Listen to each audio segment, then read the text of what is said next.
నిస్సహాయత ఎప్పుడు వస్తుంటే ఓటమి కళ్ళ ముందు కనిపిస్తున్నప్పుడు, ఏమీ చేయలేనప్పుడు, గోడ మీద the writing on the wall అంటాం కదా, అట్లా రైటింగ్ ఆన్ ది వాల్ కనిపించినప్పుడు, మొత్తం మన చేయి జారిపోయింది, మనం ఓడిపోతున్నామని బాగా తెలిసిపోయినప్పుడు ఏదో ఒక విధంగా సర్దుకోవాలి. రేపు 4వ తేదీ సాక్షి రాబోయే హెడ్డింగ్ ఏంటంటే ఈవీఎంలను దాని ఏమంటారు మేనేజ్ చేశారు, వ్యవస్థలు మేనేజ్ చేసి గెలిచారు. ఇట్లాంటి సాకుకి ముందు నుంచి ఒక నేరేటివ్ని సృష్టిస్తున్నారు. సో ఒక వారం ముందు నుంచి మీరు కావాలంటే చూడవచ్చు, ఒక 10 రోజులుగా సజ్జల రామకృష్ణారెడ్డి గారు బయట రాలేదు, ఇవాళ వచ్చారు బయటకి. ఏమైనా కరెక్ట్గా ఇంకో వారం ఉంది కాబట్టి నేరేటివ్ని సృష్టిస్తున్నాడు. ఆయన స్టార్ట్ చేశారన్నమాట. ఇప్పుడు ఆయన స్టార్ట్ చేశారు కాబట్టి రేపు పొద్దు నుంచి ఇంకా అందరూ ఎత్తుకుంటారు, మొత్తం వైసీపీ వాళ్ళందరూ ఏమంటే వ్యవస్థలు మేనేజ్ చేశారు అని.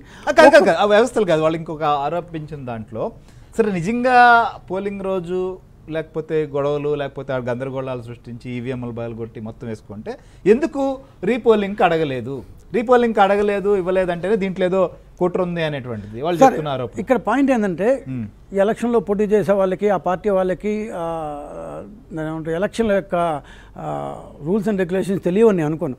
ఎలక్షన్ బూత్లో నుంచి 6 గంటల కంటే 6 కావచ్చు, ఎప్పుడైనా కావచ్చు, పోలింగ్ పూర్తయిపోయిన తర్వాత ఆయా పార్టీ ఇచ్చిందని ఏజెంట్లు ఫామ్ 17C సైన్ చేస్తారు.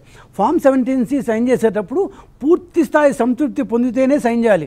ఒకవేళ ఇక్కడ రిగ్గింగ్ జరిగిందో లేకపోతే ఎలాంటి అనుమానాలున్నా అండర్ ప్రొటెస్ట్ సైన్ చేస్తారు. సో అండర్ ప్రొటెస్ట్ కింద అంబటి రాంబాబు కానీ, ఐ థింక్ కాసు మహేష్ రెడ్డి కానీ, ఇంకెవరో కొంతమంది కోర్టులో వేశారు పలానా చోట రీపోలింగ్ కావాలని.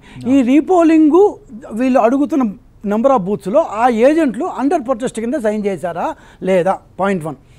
సో పాయింట్ ఏంటంటే 13వ తేదీ ఎలక్షన్ అయిపోయిన తర్వాత 14వ తేదీ ఈ అంబటి రాంబాబు గారు కానీ, లేకపోతే వాళ్ళ యొక్క పార్టీ వాళ్ళు కానీ, కాసు మహేష్ రెడ్డి గారు అడుగుతున్న బూతులు కానీ, ఇంకేదైనా సరే వీళ్ళు ఇవాళ రీపోలింగ్ కావాలి అని అడుగుతున్న బూతులకు సంబంధించి ఈసీ దగ్గరికి వెళ్ళి సోన్సో బూతుల్లో మాకు అనుమానంలో రీపోలింగ్ కావాలి అడిగారా, అడగలేదు.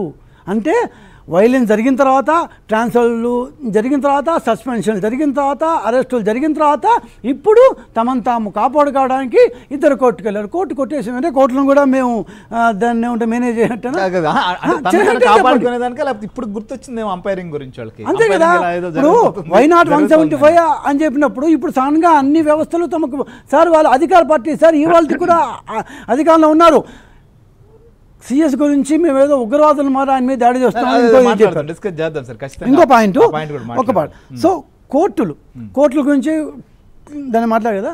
పిన్నెల్లి రామకృష్ణారెడ్డి గారిని అరెస్ట్ చేయలేదు, ఏది ఆయన ఈవీఎం పగలగొట్టినా కూడా. బట్ అదేది ఐ థింక్ బీజేపీ క్యాండిడేట్ అనుకుంటాను, మహారాష్ట్రలో ఇదే విధంగా ఈవీఎం పగలగొడితే అరెస్ట్ చేసి లోపలేశారు. కానీ పిన్నెల్లి గారు ఇప్పటిదాకా జూన్ 6వ తేదీ దాకా చేయలేదు. అంటే అప్పుడు అంటే అరెస్ట్ ఇప్పుడు వాళ్ళ బాధ ఏంటి, నాకు రామకృష్ణారెడ్డి బాధ ఏంటో అర్థం కాదు.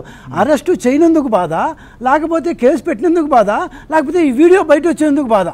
ఇప్పుడు వీడియో బయటే రాకుండా ఉంటే అదేదో గుర్తు తెలియని వ్యక్తులు చెప్పినట్టు దాన్ని మసిపూసి మారేడుగా చేస్తారు. కానీ ఇప్పుడు ఎవరో ఇంకా పోలీస్ డిపార్ట్మెంట్లో కొంతమంది మంచి వాళ్ళు ఉన్నారు కాబట్టి, నీతి నియమాలు ఇది పాటించే వాళ్ళు ఉన్నారు కాబట్టి వాళ్ళు ఎవరో బయట పెట్టారు. ఆ బయట పెట్టినందువల్ల ఈయన నిర్వాకం తెలిసింది. కానీ లేకపోతే గుర్తు తెలియని వ్యక్తులు అంటూ ఒక పోలీస్ స్టేషన్లో ఒక ఎమ్మెల్యే సాక్షాత్తు అది ఎమ్మెల్యే వచ్చి ఇసురు కొడతారా?